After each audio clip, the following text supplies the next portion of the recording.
উপর জুলুম করলো, বেলাল হাবশিকে আঘাত করলো, বাড়ি থেকে বের করে দেয়। বাড়ি থেকে বেলাল হাবশি আপনার বের হয়ে চলে গেলেন। যাওয়ার পরে একটি রাস্তাতে বসে বসে আপনার সময় কাটিয়ে দেয়। বেলাল হাবশিকে আপনার খাবার পর্যন্ত দিয়েছিল না, পান করতে পানি পর্যন্ত দিয়েছিল না। এখন আমরা পৃথিবীতে কত মানুষ সুখে আছি, খাবারের আপনার অভাব নাই, পান করার আপনার অভাব নাই। আজ থেকে 100 বছরের ইতিহাস উঠিয়ে দেখুন, আমাদের পূর্বপুরুষরা খাবারের কত কষ্ট করেছেন। আপনার ইতিহাস উঠিয়ে দেখুন, রাসূলুল্লাহর যুগে আপনার পানির তেমন ব্যবস্থা ছিল না। বেলালে হাবশি রাস্তায় বসে বসে আপনার 2 চোখ দিয়ে পানি ঝরে যায়। রাস্তার সমস্ত মানুষরা যাতায়াত করছিল, জিজ্ঞাসা করে, বেলাল তুমি রাস্তায় বসে বসে কেন এরকম ভাবে কান্না করো? তুমি যদি কারো বাড়িতে কাজ করো তাহলে তো ভালো হবে। বেলালে হাবশি বলেছিলেন, ওগো রাস্তার মানুষেরা তোমরা শোনো শোনো, আমি বেলাল, আমি একটা বাড়িতে কাজ করতাম, নাম তার উমাইয়া বিন খালদ। আমি 1 নয় 2 নয়, আমার বাল্যকালকে অতিবাহিত করেছি তার বাড়িতে গোলামের কাজ করতে করতে। একটা ভুল ত্রুটি হওয়ার জন্য আমাকে চাবুকের আঘাত করেছে, আমাকে বাড়ি থেকে সে বের করে দিয়েছে।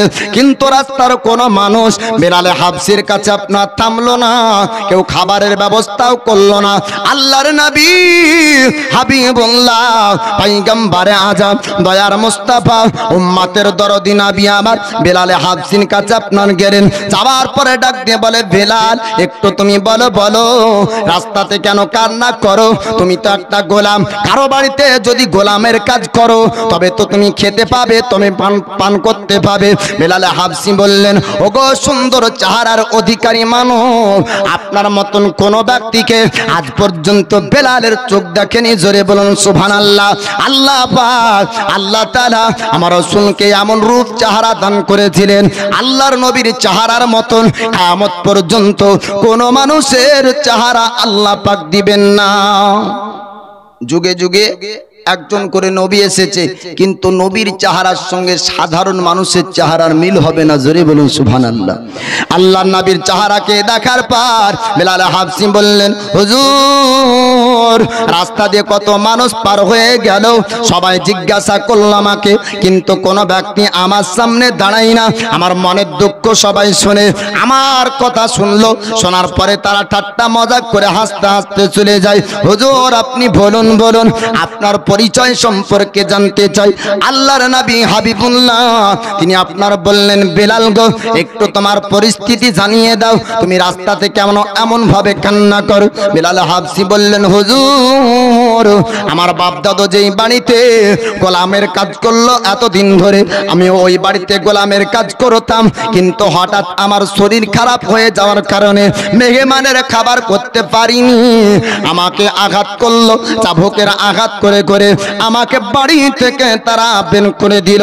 আল্লাহর নবী হাবিবুল্লাহ বললেন, ওরে বেলাল তুমি একটু জানিয়ে দাও, তুমি কি কোনো খাবার খেয়েছো, তুমি কি কোনো পান করেছো? বেলাল হাবশি বললেন, হুজুর আমি কোনো খাবার খাইনি, আমি কোনো জিনিস পান করতে পারিনি। 1 নয় 2 নয়, আমার 3টা দিন কেটে গেল, 3টি রাত আমার কেটে গেল, এখনো পর্যন্ত কোনো ব্যক্তি আমাকে খাবার দেয়নি। আল্লাহর নবী হাবিবুল্লাহ আর দেরি করলেন না, ওই জায়গা থেকে সামনের দিকে আপনার চলতে শুরু করলেন। পিছন থেকে ডাক দেয় বেলাল হাবশি বললেন, হুজুর আপনাকে দেখে মনে করলাম আপনি মক্কাতে মনে হয় সবার থেকে আলাদা, আপনার চেহারা সবার থেকে আলাদা, আপনার ব্যবহার সবার থেকে আলাদা, কিন্তু না না হুজুর আপনিও সবার মতন বাড়ি চলে যান, আপনি তো কই খাবারের ব্যবস্থা করলেন না, মনের দুঃখের কথা শুনলেন, শোনার পরে তো উপকার করলেন না, আপনিও বাড়ির দিকে রওনা হয়ে গেলেন। আল্লাহর নবী হাবিবুল্লাহ তিনি আপনার থামলেন না, না। বাড়ি যাবার পরে কিছু খাবারের ব্যবস্থা করলেন। আপনার পানি নেবার পর বেলাল হাবসির কাছে হাজির। জোরে জোরে বলুন সুবহানাল্লাহ। বেলাল হাবসি তিনি এবার বললেন, হুজুর গো, আপনি আমার জন্য খাবারের ব্যবস্থা করতে চেয়েছিলেন। আপনার রাসূল পাক বললেন, বেলাল, আমি যখন তোমার কথা শুনলাম, তুমি 3 দিন কোনো জিনিস খাওনি, 3 দিন কোনো জিনিস পান করনি, আর তোমার কাছে সময় নষ্ট করতে চাইনি, কেননা সর্বপ্রথম তোমার প্রয়োজন যেটা ছিল সেটি হলো খাবার। জি, আলোচনা শুনে আর কথা বলে সময় তো নষ্ট দয়ার নবী করলেন না। বেলাল হাবসি তখন মুসলমান না বাপ। ইসলাম তো এটাই শিক্ষা দেয়, রাস্তাঘাটে যদি কোনো ব্যক্তি বিপদে থাকে তাহলে সে ব্যক্তিকে উদ্ধার করুন, পরক্ষণে জানবে তার ধর্ম কি, তাই না? প্রথমে ধর্ম না, প্রথমে আপনি মানুষ, সে একজন মানুষ, রাস্তায় বিপদে পড়েছে তাকে উঠান। এটি হলো রাসূলের শিক্ষা। জোরে বলুন সুবহানাল্লাহ। আল্লাহর নবী হাবিবুল্লাহকে মক্কাবাসীরা হিংসা করে অপবাদ দিয়েছিল যে মোহাম্মদ মানুষকে জোর করে মুসলমান বানায়।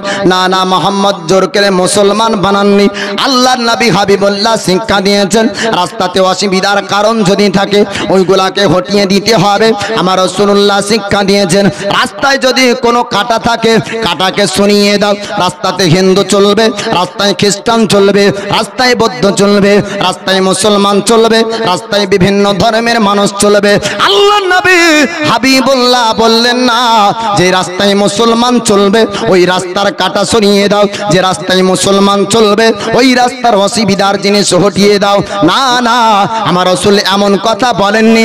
আল্লাহর নবী বলেছেন যেই রাস্তায় মানুষ চলবে, মানুষ যেই রাস্তায় যাতায়াত করবে, ওই রাস্তায় অসুবিধার জিনিস যদি দেখতে পাও ওই জিনিসগুলাকে সরিয়ে দিবে। এই শিক্ষা আমার দয়ার মুস্তাফা দিয়েছেন। জোরে বলুন সুবহানাল্লাহ। আল্লাহর নবী হাবিবুল্লাহ তিনি বেলাল হাবসিকে বললেন, বেলাল গো, এবার এখন তুমি খাবার খেয়ে নাও, পানি তুমি পান করে নাও, আগে তোমার জান শান্তি হোক, পরক্ষণে তোমার সঙ্গে কথা বলবো। আল্লাহর নবী বেলালকে আপনার খাবার খাওয়ালেন। এবার খাওয়া দাওয়া আপনার শেষ হলো। বেলাল হাবসিকে আমার রাসূলুল্লাহ বললেন, বেলাল গো, আমি তোমার সঙ্গে যাব তোমার মালিকের ঘরে। জোরে বলুন সুবহানাল্লাহ। বেলাল হাবসিকে নিয়ে যাওয়ার পর উমাইয়া বিন খালফের ঘরে গেলেন। আল্লাহর নবী হাবিবুল্লাহ তিনি আপনার বললেন, ওরে উমাইয়া বিন খালফ, আপনি শুনুন শুনুন, এ বেলালকে আপনি আঘাত করেছেন, বেলালকে চাবুক মেরেছেন, এ গরিব বেলাল, এই গোলামের ওপর আপনি কেন অত্যাচার করেন? এবার উমাইয়া বিন খালফ বলেছিল, ওগো মুহাম্মদ, আপনি কেন এর জন্য এসেছেন বলুন? আল্লাহর নবী হাবিবুল্লাহ তিনি বললেন, বেলালকে আপনি আবার চাকরিতে নেন, আপনার বাণীর আপনি গোলাম আবার বানিয়ে নেন। 3 দিন পরে বেলাল হাবসি আবার উমাইয়া বিন খালফের ঘরে আপনার কাজ করতে লাগলেন, গোলামের চাকরি করতে লাগলেন। আল্লাহর রাসূলকে চেহারা আপনার দেখার পরে বেলাল হাবসির চোখ থেকে আমার নবী পাকের চেহারা আর হারাতে পারেন না। বারবার খেয়াল হয় আমার রাসূলুল্লাহর নূরানি চেহারা। জোরে বলুন সুবহানাল্লাহ। দয়ার নবীজি আমরা তোমায় ভুলতে পারি না, তোমার আম্মা আমিনা গো, তোমার দুধ মা হালিমা, তোমার আম্মা আমিনা গো, তোমার দুধ মা হালিমা। দয়ার নবীজি আমরা তোমায় ভুলতে পারি না, তোমার আম্মা আমিনা গো, তোমার দুধ মা হালিমা। তুমি জন্ম নিলে মায়ামিনার ঘরে, খোদার ফারিস্তা আসে সে ঘরে, তুমি সিরাতে রাসূল মারিফাতেরি বুলবুল, তোমার দোয়া কবুল করতে খোদা দেরি করে না, তোমার আম্মা আমিনা গো, তোমার দুধ মা হালিমা। জোরে বলুন সুবহানাল্লাহ। আল্লাহর নবী হাবিবুল্লাহ নূরানি চেহারাকে দেখে এ বেলাল হাবসি এবার সব সময়ে আমার দয়ার নবী মায়ার নবীর চেহারা তার চোখে ভাসে। বলুন সুবহানাল্লাহ। বেলালে হাবসি এবার আমার রাসূলুল্লাহ চেহারাকে দেখার পরে বারবার তার মনে খেয়াল হয় এমন সুন্দর চেহারার মানুষ দেখেছি আজ পর্যন্ত মক্কার জমিনে এরকম সুন্দর মানুষ দেখতে পাইনি। মক্কায় হাজার হাজার মানুষ দেখেছি, এই রকম সুন্দর আখলাক চরিত্রের ব্যবহারের মানুষ দেখতে পাইনি। ওই মানবকে আবার আমার দেখতে মন চাই। আল্লাহর নবীর সাহাবী হযরত বেলালে হাবসির একজন প্রিয় আপনার বন্ধু ছিল। ওই বন্ধুকে জিজ্ঞাসা করে, বন্ধু একটু তুমি জানিয়ে দাও, বন্ধু একটু তুমি বলো আল আমিন মোহাম্মদকে কি কোনোদিন দেখেছো? বন্ধু বলল, বেলাল আমি কোনোদিন দেখিনি, তবে কানে শুনেছি আল আমিন মোহাম্মদের আখলাক চরিত্র সম্পর্কে খুব সুন্দর। বেলাল হাবসি বললেন, বন্ধুরে আমি আজকে সুন্দর চেহারার অধিকারী একজন মানবকে দেখেছি। আল্লাহর নবীর সাহাবী হযরত বেলাল হাবসি আর বন্ধুর মধ্যে আপনার কথা হতে হতে কিছুদিন কেটে গেল। বেলাল হাবসির বন্ধু আপনার দয়ার নবী মায়ার নবীর কাছে কালেমা পড়ে আপনার মুসলমান হয়েছে। বেলাল হাবসি আপনার দেখে লক্ষ্য করে বন্ধন আপনার পরিবর্তন হয়েছে। জোরে বলুন সুবহানাল্লাহ। এক রকমের তার চলা ছিল, চলা আপনার পরিবর্তন হয়েছে, বলা পরিবর্তন হয়েছে। যখন অন্য ধর্মের মধ্যে ছিল তখন একরকম ভাবে চলতো, ইসলাম ধর্মে আসার পরে আপনার চলা পরিবর্তন হয়ে গেল। বেলালে হাবসি জিজ্ঞাসা করেছিলেন, বন্ধুরে তোমার চলা এমন পরিবর্তন কেমন করে হলো, একটু তুমি জানিয়ে দাও।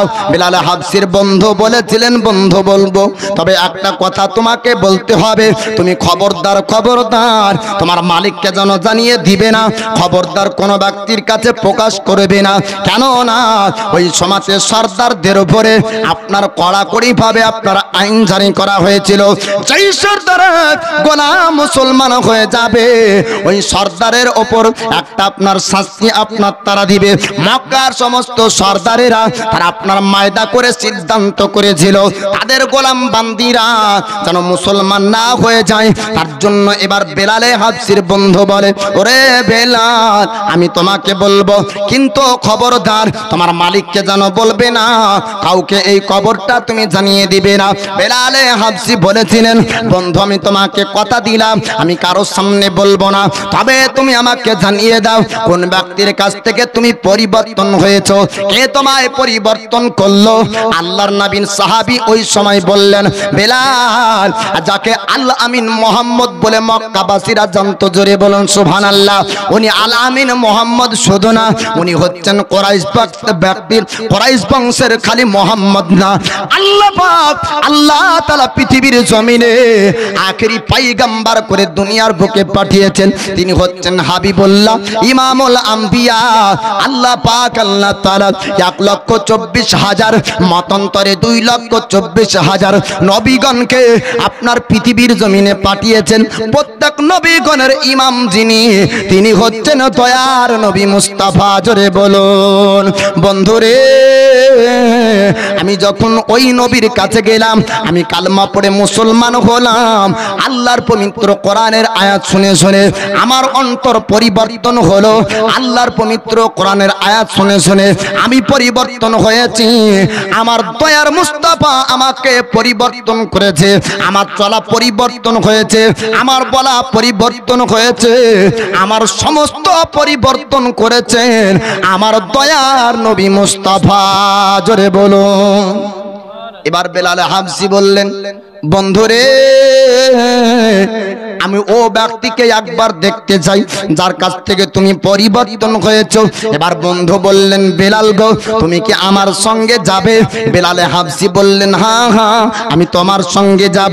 আল্লাহর নবীর কাছে বেলালে হাবসি আপনার আসলেন।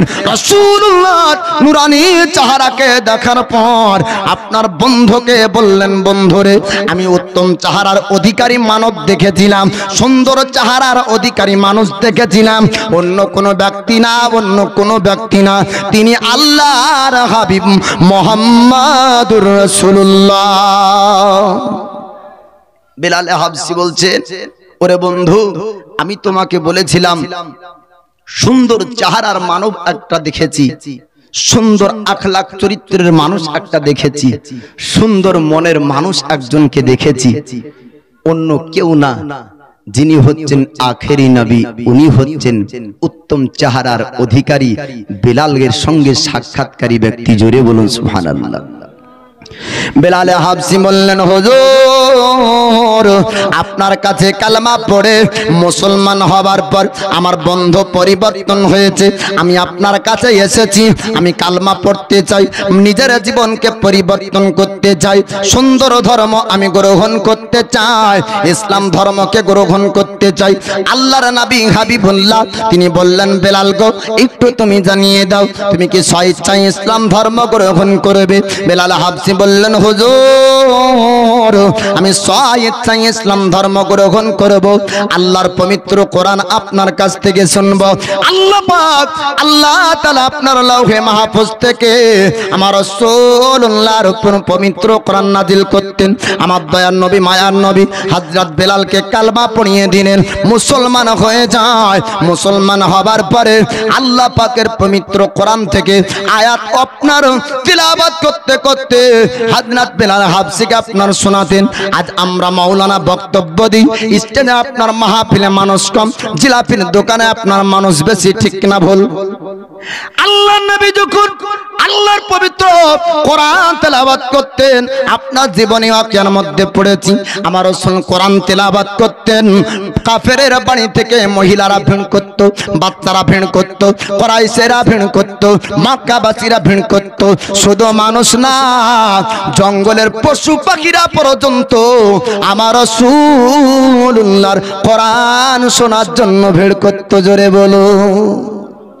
আজ আমরা বক্তব্য দিলে মানুষ ঘুমায়, ঢোলে, গল্প করে, বাদাম চাবাই, পালিয়ে যায়, চলে যায়, আর জিলাপির দোকানে ভিড় হয়। আমার দয়ার নবী মায়ার নবীর কথা আপনাদেরকে বলবো, মক্কাবাসীরা বাৎসরিক বছরে একটি গান মেলা অনুষ্ঠান করত, বাজনার অনুষ্ঠান করত। ও অনুষ্ঠানের জায়গাতে আমার দয়ার নবী মায়ার নবী আল্লাহর পবিত্র কোরআন তেলাওয়াত করেছিলেন, কিতাবের মধ্যে লিপিবদ্ধ রয়েছে। তো ওই জায়গাতে গান বাজনার আপনার জায়গাতে যত মানুষ ছিল, তার থেকে বেশি আমার দয়ার নবীর কোরআন তেলাওয়াতের জায়গায় ভিড় ছিল। জোরে বলুন সুবহানাল্লাহ। বেলাল হাবসি বলছেন, হুজুর আল্লাহর পবিত্র কোরআন শুনতে চাই, আপনি আল্লাহর পবিত্র কোরআন শোনান। আমার দয়ার নবী পয়গম্বর হাবিবুল্লাহ আল্লাহর পবিত্র কোরআন তেলাওয়াত যখন করেন, আল্লাহর পবিত্র কোরআন শুনে হযরত বেলাল হাবসি বললেন, হুজুর এত সুন্দর আওয়াজ, এত সুন্দর তেলাওয়াত আজ পর্যন্ত বেলাল আপনার শুনতে পাইনি। পৃথিবীর মানুষ লক্ষ লক্ষ আপনার কিতাব ছাপাতে পারে, পৃথিবীর মানুষ লক্ষ লক্ষ আপনার কিতাব লিখতে পারে, কিন্তু আল্লাহ পাকের বাণী পবিত্র কোরআনের মতন আপনার কিতাব জগতের বুকে হবে না। জোরে বলুন সুবহানাল্লাহ। মক্কাবাসীরা বলতো মোহাম্মদ আরবি জানে, মোহাম্মদ পল্লীগ্রাম দেহাতিতে বড় হয়েছে, পিওর আরবি মোহাম্মদ জানে, তাই হয়তো আরবি গোলা বাক্য বানিয়ে বানিয়ে মানুষকে শোনায়। আবু তালিব বলেছিলেন, ভাতিজা মোহাম্মদ আপনি কি বানিয়ে বানিয়ে তেলাওয়াত করেন? আল্লাহর নবী বলেছিলেন, চাচা গো আমি মোহাম্মদ ঝোট মিথ্যা কথা বলি না, বানিয়ে বানিয়ে তেলাওয়াত করি না।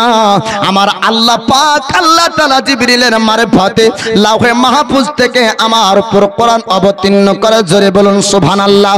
আল্লাহ পাক নাজম সূরা 27 পারার মধ্যে জানিয়ে দেন, ওয়ামা ইয়ানতিকু আনিল হাওয়া ইন হুয়া ইল্লা ওয়াহিয়্যু ইউহা।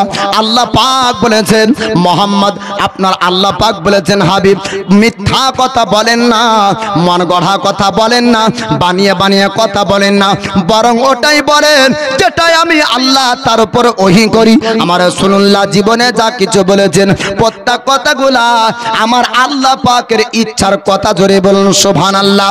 বেলাল হাবসি বললেন, হুজুর এই পবিত্র বাণী আমি তেলাওয়াত শোনার পরে আমি রোজ রোজ আপনার কাছে তেলাওয়াত শুনতে চাই। হুজুর আমি উমাইয়া বিন খালফের গোলাম, আমাকে হয়তো আঘাত করবে, আমাকে শাস্তি দিবে, কিন্তু আমি প্রতিদিন আপনার কাছে আল্লাহর কোরআন শুনতে আসবো। বেলাল হাবশী এবার মুসলমান হয়ে গেলেন। মুসলমান হবার পরে বন্দর সঙ্গে উমাইয়া বিন খালফের বাড়ি যায়। আর উমাইয়া বিন খালফ জানতে পারলো বেলাল মুহাম্মাদের কাছ থেকে আসে। এবার দাঁড়িয়ে গেল, সামনে জিজ্ঞাসা করে, ও বেলাল একটু জানিয়ে দাও তুমি আমার বাড়ি থেকে কোথায় গিয়েছিলে? আল্লাহ নবীর সাহাবী হযরতে বেলাল বলেছিলেন, ওরে উমাইয়া বিন খালফ তুই শোন শোন শোন, আমার জবানে যতক্ষণ পর্যন্ত জান থাকবে মিথ্যা বের হবে না। আমার রাসূলুল্লাহ হাবিবুল্লাহ জানিয়েছেন মিথ্যা কথা হলো গুনাহ, আপনার সমস্ত গুনাহের মা হলো আপনার মিথ্যা কথা। আল্লাহর নবীর সাহাবী হযরত বেলাল বললেন, আমি মিথ্যা কথা বলবো না, আমি মুহাম্মদের কালমার উপর বিশ্বাস করেছি। জোরে বলুন সুবহানাল্লাহ। উমাইয়া বিন খালফ ওই সময় বলল, ওরে বেলাল যদি তুমি কালমা না ছাড়ো তোমাকে আঘাত করব। আল্লাহর নবী সাহাবী বললেন, যদি আঘাত করতে চাস আঘাত কর, আমি কালমা ছাড়তে পারবো না, নবী বলবো না, আমি ইসলাম ধর্ম ত্যাগ করব না। আল্লাহর পবিত্র কোরআন শুনেছি, আল্লাহর বাণী শুনেছি, ইসলাম ধর্ম বুঝেছি, শ্রেষ্ঠ ধর্ম ইসলাম ধর্ম, আল্লাহর পছন্দের ধর্ম ইসলাম ধর্ম, শান্তির ধর্ম ইসলাম ধর্ম, ইসলাম ধর্মের মধ্যে খারাপই পাওয়া যায়নি। ওরে উমাইয়া আমি ধর্ম বেছে নিয়েছি, আমার ইচ্ছা অনুযায়ী আমি ও ধর্ম ত্যাগ করব না। জোরে বলো। উমাইয়া বিন খালফ বারবার জিজ্ঞাসা করে, বেলাল তুই যদি এই ধর্ম না ছাড়িস তোর উপর আঘাত হবে। আল্লাহর নবীর সাহাবী বেলাল হাবশী বললেন, উমাইয়া আমায় আঘাত করতে চাস আমায় আঘাত কর, চাবুক মারবি চাবুক মার, কিন্তু আমি কালমা ছাড়বো না, ইসলাম ধর্ম ত্যাগ করবো না। আবার বেলাল হাবশীকে আঘাত করা হলো, চাবুকের আঘাত করে। এবার জিজ্ঞাসা করলো, বেলাল একটু জানিয়ে দাও, যদি তুমি কালমা ছেড়ে দাও, যদি ইসলাম ধর্ম ত্যাগ করে দাও, তবে তোমাকে আর আমি আঘাত করব না, আর তোমাকে গোলাম রাখবো না, তোমাকে গোলাম থেকেও আজাদ করে দিব। আল্লাহর নবী সাহাবী বললেন, না আমি ইসলাম ধর্ম ত্যাগ করব না, আমি কালমা আপনার কালমা ছাড়বো না। এবার বেলালকে একটা কারাগারে জেলখানায় বন্দী করা হলো। সেনাবাহিনীদেরকে ডাক দিল, ও সেনাবাহিনীরা ওই বেলালকে একটা কারাগারে বন্দী করো, জেলখানায় বন্দী করো, বেলাল যেন বাড়ির বাইরে না যেতে পারে, জেলখানা থেকে যেন বের হতে না পারে, এইরকম একটা কারাগার বন্ধ ঘরে আপনার বন্দী করা হলো।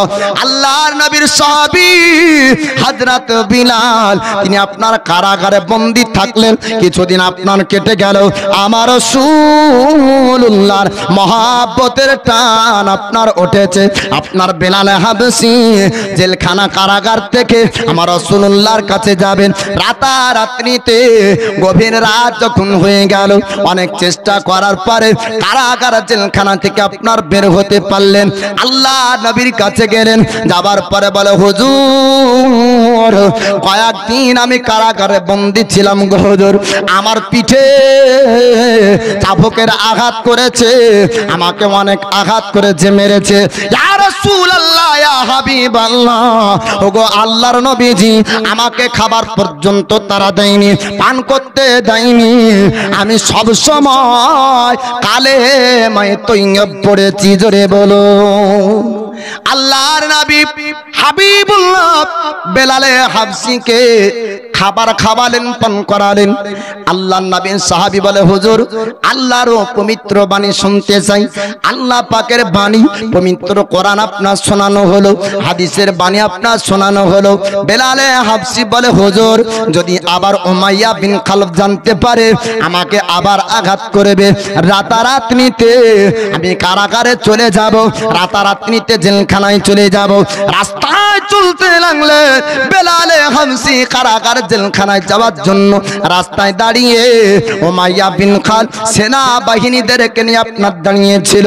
বেলালকে জিজ্ঞাসা করলো, বেলাল একটু জানিয়ে দাও তুমি কোথায় থেকে আসছো?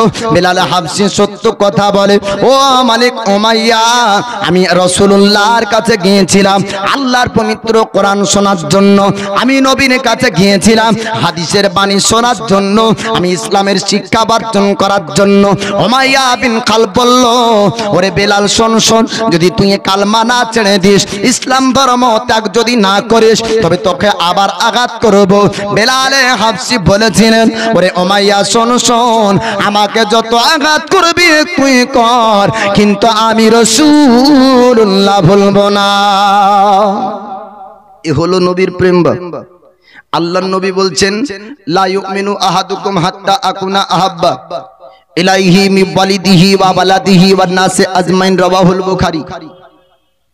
তোমরা ততক্ষণ পূর্ণ মুমিন হবে না যতক্ষণ পর্যন্ত তোমার পিতামাতা, সন্তান সন্ততি, ধন সম্পদ অপেক্ষা বেশি আমাকে ভালো না বাসবে। জোরে বলুন। তো আমরা বলি নবীর দিওয়ানা, কিন্তু এরকম পরীক্ষা আমাদের উপর হয়েছে? এরকম পরীক্ষা হয়নি। আমরা শান্তির ধর্ম, ইসলাম ধর্ম খুব সহজে পেয়েছি না বাপ? হাজারো হাজার লক্ষ লক্ষ মুসলমানদের রক্তের পরিবর্তে ইসলাম পেয়েছি। জোরে বলুন সুবহানাল্লাহ। এ বেলালে হাবশি বলছেন উমাইয়া বিন খালফকে, আরে উমাইয়া শোন, জীবন আমি কোরবান করতে রাজি, নবীর প্রেম ছাড়তে রাজি না। বলুন সুবহানাল্লাহ। আল্লাহর নবীর সাহাবী হযরত বেলাল বললেন, উমাইয়া আমাকে যদি তুই মেরে ফেলিস, আমাকে যদি তুই কতল করে দিস, জানকে কোরবান করব, আমি রাসূলুল্লাহর কালমা ছাড়ব না, ইসলাম ধর্ম ত্যাগ করব না। ওই সময় উমাইয়া বিন খালফ বলল, বেলাল তুই তো আমার বাণীর গোলাম, তুই তো আমার বাণীর কৃতদাস, আমার বিনা অনুমতিতে তুই কেমন করে একটা ধর্ম পছন্দ করতে পারিস? ওই সময় বেলালে হাবশি আমার রাসূলুল্লাহর সাহাবী বলেছিলেন, ওরে উমাইয়া শোন শোন, আমি তোর সমস্ত কাজের হুকুম তোর শুনতে পারি, কিন্তু না না, আমি ধর্ম পছন্দ করব, ঈমানের ব্যাপারে তোর আমি পরামর্শ নিব না, তোর সিদ্ধান্ত নেব না, তোর মতের আমার দরকার নাই। আমার আল্লাহ আমাকে সৃষ্টি করেছে, আমার জানের মালিক হলো আমার আল্লাহ। জোরে বলুন সুবহানাল্লাহ। উমাইয়া বিন খালফ বলল, ওরে সেনাবাহিনীরা, এর উপর আঘাত করতে হবে, বেলালকে আঘাত করো, চাবুকের আঘাত করো। রাত্রি বেলাতে বেলালে হাবশির পিঠে আবার চাবুকের আঘাত করা হলো। চাবুকের আঘাত করতে করতে যখন পেট দিয়ে আপনার রক্ত প্রবাহিত হয়ে যায়, উমাইয়া জিজ্ঞাসা করলো, বেলাল একটু জানিয়ে দাও, তুমি এখনো কি কালমা ছাড়বে, ইসলাম ধর্ম ত্যাগ করে আমাদের বাপদাদার ধর্মের মধ্যে আসবে? আল্লাহর নবীর সাহাবী বলেছিলেন, না না, আমি জীবনকে কোরবান করব, কিন্তু আমি রাসূলুল্লাহর কালেমা ত্যাগ করব না। বলুন সুবহানাল্লাহ। আল্লাহর নবীর সাহাবী বেলাল বলেছিলেন, ওরে উমাইয়া শোন শোন, আমি জীবন তো কোরবান করব, কালমা ছাড়ব না, মার মার, যত আঘাত করার ইচ্ছা আছে আঘাত করে নে। ওই সময় উমাইয়া বিন খালফ এবার অফার দিতে শুরু করলো, যদি আঘাতের ভয়ে কালমা না ছাড়ে, ওয়াফারের যদি আশায় কালমা ছেড়ে দেয়, লোভ লালচ যদি চলে আসে, অর্থ সম্পদের কথা শুনে যদি বেলাল কালমা ছেড়ে দেয়, তাই উমাইয়া বলল, বেলাল রে, যদি তুমি কালমা ছেড়ে দাও, তোমাকে অর্থ দিব, সম্পদ দিব, টাকা পয়সা দিব, তোমাকে অনেক টাকা দিব, তোমাকে গোলাম থেকে আজাদ করে দেব, চিকিৎসা করব, ভালো করে দিব, তোমার শরীরে কোনো ঘা থাকবে না, শরীরে যন্ত্রণা থাকবে না, আমি বড় বড় কবিরাজ দিয়ে তোমার চিকিৎসা করব। আল্লাহর নবীর সাহাবীর মধ্যে আমার রাসূলুল্লাহর এত মহব্বত, প্রেম, ভালোবাসা এসেছিল, দুনিয়ার অর্থ টাকাকে আপনার কোরবান করতে পারে, কিন্তু নবীর মহব্বত ছাড়তে পারে না। সাহাবী রাসূল নবীর মহব্বত ছাড়তে পারে না বাপ, দুনিয়ার টাকাকে কুরবান করে দিতে পারে। আল্লাহ নবীর সাহাবী বেলাল হাবশি বললেন, উমাইয়া আমায় টাকায় লোভ ধরাস না, আমাকে ধন সম্পদের লোভ ধরাস না, আল্লাহর নবীর কালমা পড়েছি, আমি নবীকে ভালোবেসেছি, ইসলাম ধর্মের মধ্যে এসেছি, আমি এ ধর্ম ত্যাগ করব না, আমি নবীকে ছাড়ব না, নবীর কালমা ভুলব না। আবার চাবুকের আঘাত করে আল্লাহর নবীর সাহাবী হযরত হযরত বেলাল আহাদ আহাদ বলে আমার রাসূলুল্লাহকে আপনার স্মরণ করে কালমায়ে তাইয়্যিবা পড়ে রাত আপনার গভীর হয়ে গেল উমাইয়া বলল ওরে সেনাবাহিনীরা একে একটা গাছের মধ্যে বেঁধে রাখো একটা গাছে বাঁধা থাকবে সারা রাত কেটে যাবে রাত্রি বেলায় যন্ত্রণায় ছটফট যখন করবে জান যখন বাঁচাতে চাইবে আমাকে হয়তো বলবে কালমা ছেড়ে দিব পরের দিন সকাল বেলায় বেলালকে চিকিৎসা করব সারা রাত একটা গাছের মধ্যে বাঁধা থাকলো সারা রাত আপনার একটা গাছে বেঁধে রাখলো আল্লাহর নবীর সাহাবী হযরত বেলাল হাবশী সারা রাত ধরে আমার রাসূলুল্লাহর কালমা পড়ে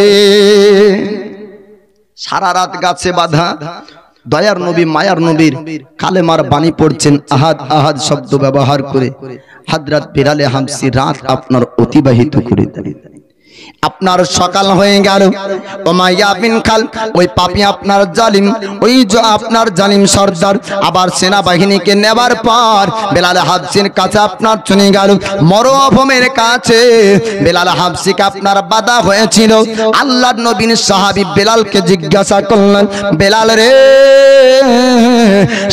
সারা রাত তোমার কেটে গেল তুমি কি সিদ্ধান্ত নিয়েছো একটু জানিয়ে দাও তুমি কি কালমা ছাড়বে ইসলাম ধর্ম কি ছাড়বে আল্লাহর নবীর সাহাবী বলেছিলেন না না আমার জীবনকে কুরবান করব ওরে উমাইয়া আমি রাসূলুল্লাহর কালমা ছাড়ব না আল্লাহর নবীর সাহাবী বেলাল বললেন উমাইয়া সারা রাত একবারও বেলাল নিজের শরীরের যন্ত্রণার করেনি সারা রাত কালেমা তিলাওয়াত করেছে এ বেলাল সারা রাত ধরে দয়ার নবীর কালেমা পড়েছে বেলাল নিজের জানের চিন্তা একবারও করেনি জোরে বলুন সুবহানাল্লাহ উমাইয়া বিন খালদ বলল ওরে বেলাল তবে তোমাকে আবার আঘাত করা হবে এখনো সময় আছে তুমি সিদ্ধান্ত করো তুমি কি নিজের জান বাঁচাতে চাও তুমি কি নিজে বাঁচতে চাও আল্লাহর নবী সাহাবী বললেন না না রাতের মধ্যে সারা রাত আমার শরীর থেকে রক্ত ঝরেছে আমি বেলাল একবারও জানের চিন্তা করিনি খালি আমার রাসূলুল্লাহ চেহারা দেখতে মন চায় আল্লাহর নবীর সাহাবী হযরত বেলাল বললেন উমাইয়া রে তুই আঘাত কর আমার কোনো অসুবিধা হবে না আমি রাসূলুল্লাহ নূরানি চেহারা যদি দেখেনি আমার শরীরের যন্ত্রণা ভুলে যাব জোরে বলো আবার সেনাবাহিনীকে বলল ওরে আমার সেনাবাহিনীরা বেলালকে আঘাত করো এখনো পর্যন্ত বেলালের তেজ আছে এখনো বেলালের শক্তি আছে বেলালকে আবার আঘাত করা হলো আল্লাহর নবীর সাহাবী হযরত বেলালকে আবার চাবুক মারে চাবুকের আঘাত মারতে মারতে রক্ত করে দেয় শরীরে ঘা হয়ে যায় আল্লাহর নবীর সাহাবী বেলালের আস্তে আস্তে শরীরটা আপনার দুর্বল হয়ে যায় হাত চলা বন্ধ হয়ে যায় পা চলা বন্ধ হয়ে যায় কিন্তু জবানে আল্লাহর নবীর পবিত্র আপনার কালেমা তিলাওয়াত করে বেলাল হাবশীকে একজন সেনা গেল যাওয়ার পরে জিজ্ঞাসা করে ওরে বেলাল কেন তুমি ওয়াজাথা তোমার জীবনকে হারাচ্ছ এখনো সময় আছে একবার ইশারা করে বলো বাপ দাদুর ধর্মের মধ্যে তুমি ফিরে আসবে তোমাকে চিকিৎসা করাবো তোমাকে ভালো করে দিব অর্থ সম্পদ দিব আরবের একজন ধনী বানাবো মক্কার একজন ধনী হবা ওগো বেলাল সময় আছে এখনো তুমি তোমার সিদ্ধান্ত ঠিক করে নাও আল্লাহর নবীর সাহাবী হযরত বেলাল বলেছিলেন না না জীবন কুরবান করব আমি রাসূলুল্লাহর কালেমা ছাড়ব না জোরে বলুন সুবহানাল্লাহ আল্লাহর নবীর সাহাবী বেলালকে এত আঘাত করার পর যখন কালমা ছাড়াতে পারল না উমাইয়া বিন খালদ বলল ওরে আমার সেনাবাহিনী তোমরা শোনো শোনো এই রকম ভাবে বেলাল কালমা ছাড়বে না দুটো ঘোড়া নিয়ে আসতে হবে দুটো তেজা আলা ঘোড়া নিয়ে আসতে হবে দুটো সম্বল ভালো আপনার ঘোড়া আনতে হবে জোরালো দুটো ঘোড়া আনো তাদের পায়ে দুটো রশি বেঁধে দাও আর বেলালের দুই হাতে দুটো রশি বেঁধে দাও, মরুভূমির পানিতে চক্কর লাগাও। মরুভূমির পানিটা আরবের বুকে যারা হজ করতে গিয়েছেন বাবা, তারাই জানে এই মরুভূমির বালিতে যখন রোদ্রের তাপ পড়ে কেমন অবস্থা আপনার হয়। মানুষ পায়ে হেঁটে মরুভূমির বালিতে চলতে পারে না, উটের পিঠে চড়ে মরুভূমির বালি পার হতে হয়। আল্লাহর নবীর সাহাবী হযরত বিলালকে হাতে আপনার রশি বাঁধা হলো, আর আপনার ঘোড়ার পায়ে রশি বাঁধলো, পুরো মরুভূমির বালিতে আপনার চক্কর লাগায়। আল্লাহর নবীর সাহাবী হযরত বিলালের ঘাবানা শরীরে যখন আপনার গরম বালি পড়ে, আল্লাহর নবীর সাহাবীর চোখ দিয়ে আপনার পানি ঝরে কাঁদে আর আহাদ আহাদ বলে। দয়ার নবীর সাহাবী পুরো বালির চক্কর লাগানোর পরে একটা জায়গায় রাখা হলো। জিজ্ঞাসা করেছিল উমাইয়া বিন খালফ, ওরে বেলাল, এখনো তো সময় আছে, তোমার এখনো আত্মা নামক বস্তু রূহ তোমার মধ্যে আছে, যদি এখনো তুমি ইশারা করে কালমা ছেড়ে দাও, ইসলাম ধর্ম ছেড়ে দাও, তোমাকে চিকিৎসা করে ভালো করব। হযরত বেলাল বলেছিলেন, না না, আমি কালমা ছাড়বো না, আমি ইসলাম ধর্ম ত্যাগ করব না। যে ধর্ম বেলাল বেছে নিয়েছে, জীবন যদি হারাতে হয় ও ধর্ম বেলাল হারাবে না। আল্লাহর নবীর সাহাবী হযরতে বেলালের হাত পা শরীরের অঙ্গ প্রত্যঙ্গ সব চলা বন্ধ হয়ে গিয়েছিল।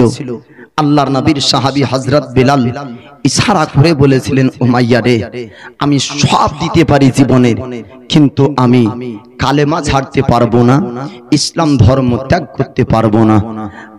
আল্লাহর নবীর সাহাবী হযরতে বেলালে হাবশিকে তার লক্ষ্য করে দেখলো, এত আঘাত সহ্য করে, এত জুলুম সহ্য করে, তার বিনিময়ে কালেমা ছাড়ে না, এ বেলালকে আর পারা যাবে না। উমাইয়া বিন খালফ বলল, একে একটি জায়গায় রেখে দাও, আর বেলালকে পারা যাবে না, ও কালেমা ছাড়বে না।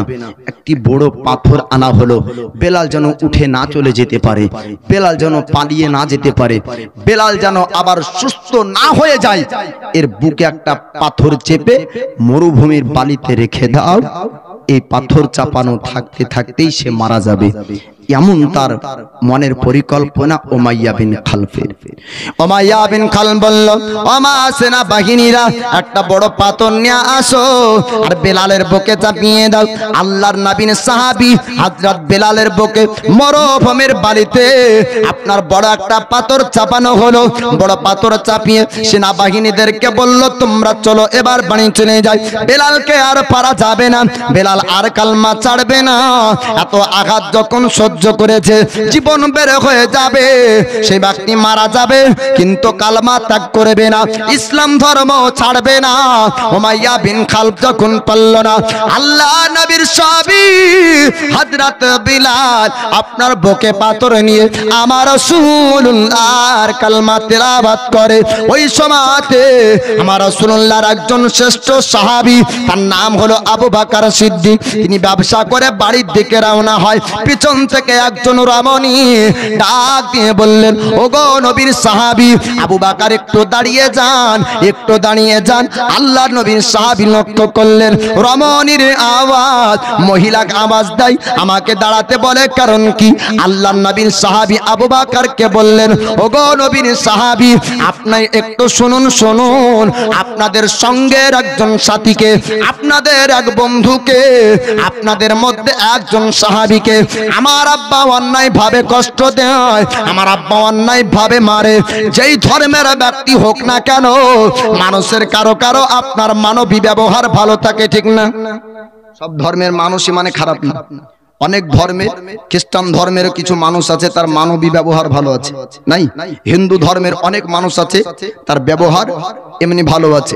তো উমাইয়া বিন খালফের বেটি এমনি ব্যবহার ভালো, অন্যায় আর ন্যায় এটা বুঝতো, তাই ও মহিলা বলছে, আমার আব্বা যে অন্যায় ভাবে এক গোলামকে কষ্ট দিচ্ছে, আপনি একটু আসুন। আল্লাহর নবী সাহাবী হযরত আবু বকর বললেন, ওরে উমাইয়ার বেটি, আমাদের সঙ্গের কোন সাথীকে তোমার আব্বা কষ্ট দেয়? বলে আমাদের বাড়ির গোলাম, নাম তার বেলালে হাবশী।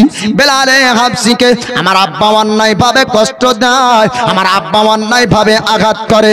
ওগো রাসূলুল্লাহ সাহাবী, ওগো নবীর সাহাবী, আপনি বাড়ির দিকে যাবেন না, আপনার সঙ্গের সাথীকে আপনি নিয়ে চলুন। আল্লাহ নবীর সাহাবী হযরত বেলাল, আপনার বেলালের কাছে আবু বকর সিদ্দিক আপনার আসলেন। আসার পরে ডাক দেয় উমাইয়া বিন খালফকে, উমাইয়া বল বল, বেলালকে কেন আঘাত করেছিস? বেলালকে কেন কষ্ট দিয়েছিস? বেলালকে কেন মেরেছিস বল? উমাইয়া বলেছিল আমার বাড়ির একজন কৃতদাস, আমার বাড়ির একজন গোলাম, আমার বিনা অনুমতিতে কেমন করে একটা ধর্ম সে গ্রহণ করতে পারে? আমার বিনা অনুমতিতে একটা ধর্ম মানতে পারে না। নবীর কালমা তেলাওয়াত করলো, নবীর কালমা পড়েছে, মুসলমান হয়েছে, আমি এটা মেনে নিতে পারিনি, তাই তাকে আঘাত করেছি। আল্লাহর নবীর সাহাবী হযরত আবু বকর সিদ্দিক ওই সময় বললেন উমাইয়া রে, আমার ব্যবসার সমস্ত টাকা তোকে দিব, বিনিময়ে বেলালকে নিতে চাই, তুই রাজি কিনা একটু জানিয়ে দে। ওই সময় উমাইয়া বলল টাকার লোভ আপনার সবার আছে, না হলে রাজা আপনার চোর হবে না। ঠিক না ভুল? টাকার লোভ সবার আছে, বাপ মন্ত্রীও চুরি করে, নেতাও চুরি করে, ওর তো অভাব নাই, তারপরে চুরি করে কেন? উমাইয়া বিন খালফ একজন সর্দার হওয়া সত্ত্বেও বলছে আবু বকর, যখন বেলালকে আঘাত দিয়েও পারলাম না, এত মেরেছি তাও পারিনি, বেলাল তো মারা যাবে, তবে যে টাকাটা পাবো ওটাই লাভ হবে, ও টাকাটা দাও, বিনিময়ে বেলালকে দাও। আল্লাহ রাসূল হাবিবুল্লাহ তিনি আপনার জানিয়ে দেন একজন মুসলমানের জবান থেকে আর একজন মুসলমান হেফাজত থাকবে, একজন মুসলমানের হাত দ্বারা তার একজন মুসলমান আপনার হেফাজত থাকবে, ও ব্যক্তি আপনার হবে উত্তম ব্যক্তি। 4 লক্ষ টাকা খরচ করে আপনার কাবা তওয়াফ করে, 4 লক্ষ টাকা খরচ করে মদিনার আপনার জিয়ারত করে, 4 লক্ষ টাকা খরচ করে মক্কা মদিনা ভ্রমণ করার পরে হাজি যদি হজ করে আসে তবুও আপনার উত্তম হবে না যদি বাড়ির পাশে অসহায় কোনো গরিব ব্যক্তি না খেতে পেয়ে আপনার দিন কাটায়। ঠিক না? আপনি হজে যাচ্ছেন 4 লক্ষ টাকা খরচ করে, অথচ বাড়ির পাশে একজন গরিব ব্যক্তি খেতে পাই না, একজন এতিম ব্যক্তি কান্না করে। উমরা হজ করতে যাচ্ছেন 1 লক্ষ টাকা খরচ করে, একজন এতিমের ঈদের পোশাক হয় না, তো এই এতিমকে ভালোবেসে তাকে দান করা উমরা হজের থেকে বেশি সওয়াব। জোরে বলুন সুবহানাল্লাহ। আবু বকর সিদ্দিক বলে ও মাইয়া রে, আমার ব্যবসার সমস্ত টাকা দিব, আমি বিনিময় বেলালকে নিতে চাই, তুই রাজি আছিস কিনা একটু জানিয়ে দে।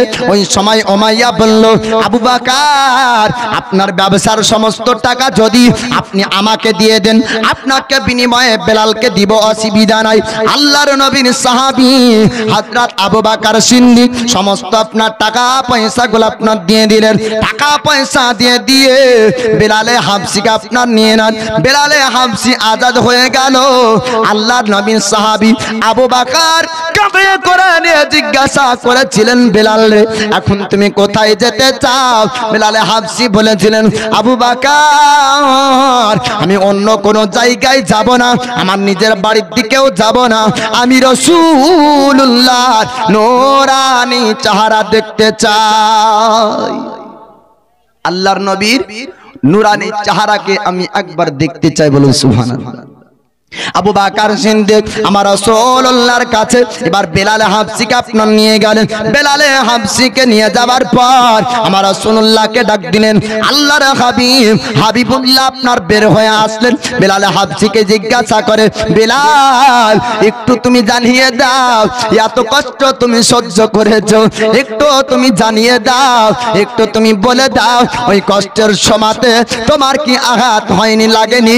বেলাল বলে হুজুর, আমার শরীর দিয়ে যত রক্ত প্রবাহিত হচ্ছিল, আমি যখন আহাত আহাত বলি, আমি কালমা যখন পড়ি, আমার শরীরের যন্ত্রণা বেদনা গুলো আমি বুঝতে পারিনি। জোরে বলুন সুবহানাল্লাহ।